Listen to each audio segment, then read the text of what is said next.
اعوذ باللہ من الشیطان الرجیم بسم اللہ الرحمن الرحیم۔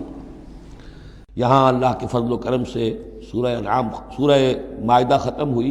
نوٹ کر لیجئے سورہ نساء پر پہلی منزل ختم ہو گئی تھی۔ سورہ مائدہ پر مکی اور مدنی جو سورتوں کے گروپ سے ان کا پہلا گروپ ختم ہو گیا۔ ایک مکی سورت سورہ فاتحہ، اگرچہ حجم میں بہت چھوٹی، مانن بہت عظیم، پورے قرآن کے ہم وزن۔ وَلَقَدْ آتَيْنَاكَ سَبْعًا مِّنَ الْمَثَانِي وَالْقُرْآنِ الْعَظِيمِ، یہ سورہ ہجر میں آیت پڑھیں گے اور اس کے بارے میں یہی رائے ہے مفسرین کی کہ یہ سورہ فاتحہ کے بارے میں۔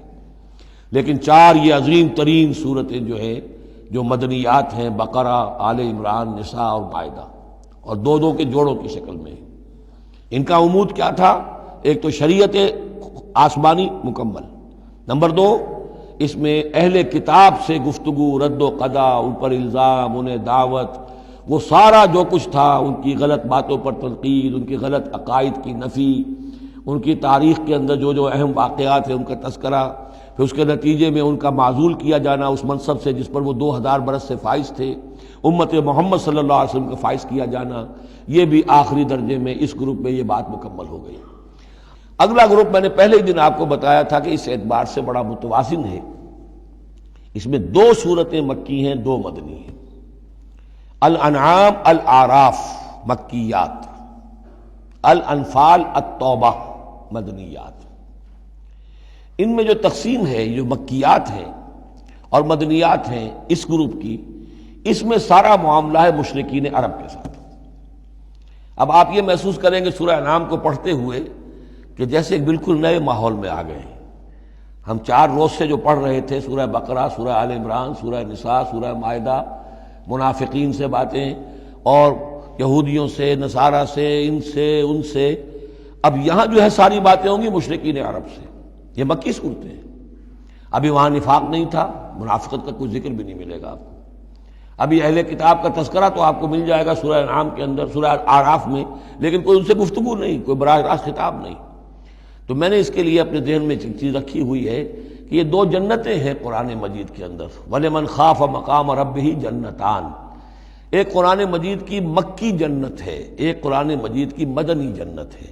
مدنی جنت کی ہم سیر کر رہے تھے، یہ 4 دن سے ہم یہ 4 صورتیں جو پڑھ رہے تھے، یہ در حقیقت یہ مدنی قرآن ہے، مدنی جنت ہے، اس کی ہم نے سیر کی ہے۔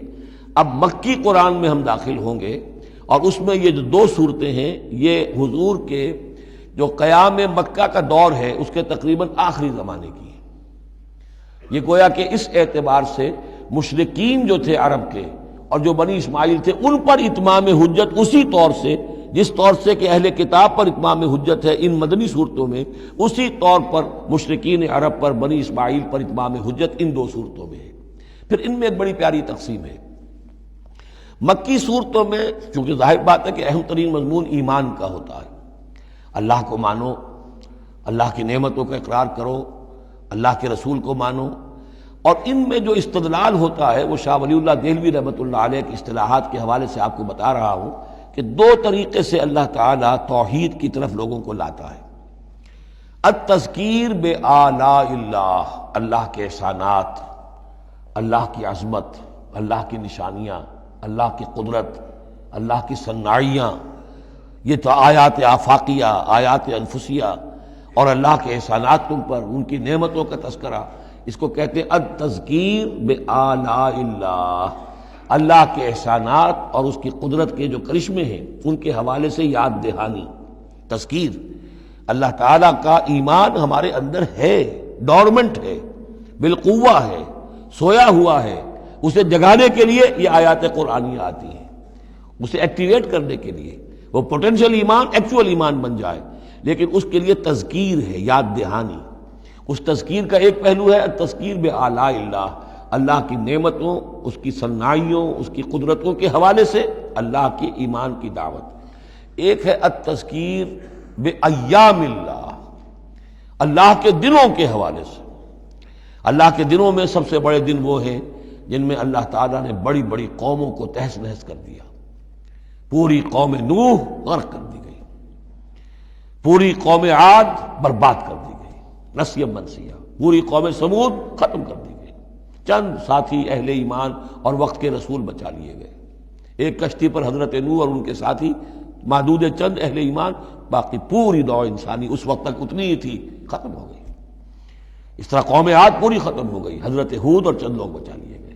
قوم سمود پوری ختم ہو گئی، حضرت صالح اور چند اہل ایمان بچا لیے گئے. قوم شعیب پوری ختم ہو گئی، مدین کے لوگ، صرف حضرت شعیب اور ان کے چند ساتھی بچا لیے گئے. عمورہ اور صدوم کی بستیاں برباد کر دی گئیں، صرف حضرت لوط علیہ السلام اور ان کی بیٹیاں وہاں سے نکل سکی ہیں، باقی پوری قوم ختم ہو گئی. تو یہ ایام اللہ، آل فرعون غرق کر دیے گئے. یہ اللہ کی سنت رہی ہے کہ جب بھی کبھی اس نے کسی قوم کی طرف رسول کو بھیجا، نبی نہیں رسول، جب رسول بھیج دیا گیا، اب اگر قوم نے رسول کو رد کر دیا تو پھر اس کے ساتھ رعایت نہیں ہے، پھر وہ قوم ختم کر دی جائے گی. گویا کہ ثابت ہو گیا ان میں کوئی خیر نہیں ہے. جیسے آپ کسی باغ میں سے پتے وتے جھاڑ جھکاڑ جمع کر کے آگ لگا دیتے ہیں، تو گویا کہ یہ دنیا کے باغ کے اندر اب یہ جھاڑ جھکاڑ ہے، ان میں کوئی خیر رہا ہی نہیں. نبی کے رسول کے آنے کے بعد بھی یہ لوگ جو ہیں ان کی آنکھیں نہیں کھلی تو معلوم ہوا کہ اب ان کے اندر کوئی خیر نہیں ہے، تو ان کو ختم کر دیا جائے اور زمین کو پاک کر دیا جائے. یہ زمین کا بوجھ ہے، زمین کے لیے گندگی ہے، پاک کر دیا جائے. یہ ایام اللہ ہے جن کا ذکر قرآن مجید میں بار بار آتا ہے.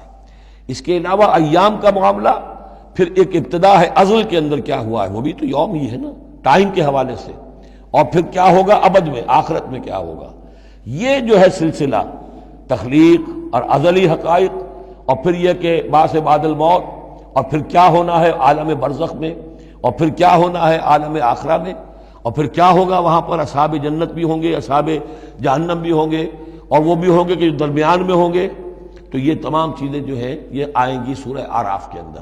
تو یہ تقسیم ہے توحید کے موضوع پر. یہ دونوں صورتیں بہت جامع، لیکن اول سورہ انعام کے اندر التذکیر بآلاء اللہ، اور ثانیاً سورہ اعراف اس میں آئے گی التذکیر بایام اللہ. اس کا سب سے بڑا مضمون جو ہے وہ اس پر مشتمل ہے. اور اس کے بارے میں ایک روایت یہ بھی ہے اس سورہ انعام کے بارے میں کہ یہ پوری سورت ایک ہی وقت میں نازل ہوئی ہے. سورہ بقرہ کی آیات مختلف اوقات میں نازل، سورہ مائدہ اسی طریقے سے، لیکن یہ سورت پوری کی پوری بیک وقت نازل ہوئی ہے. اور الفاظ یہ آتے ہیں کہ 70,000 فرشتوں کے جلوں میں حضرت جبرائیل علیہ الصلوۃ والسلام اس سورت کو لے کر اترے. اور یہ پوری سورہ انعام ایک ہی نشست میں، یوں سمجھیے ایک ہی تنزیل کے اندر یہ جوں کی تو اسی طرح پوری کی پوری اتری ہے. صدق اللہ العظیم.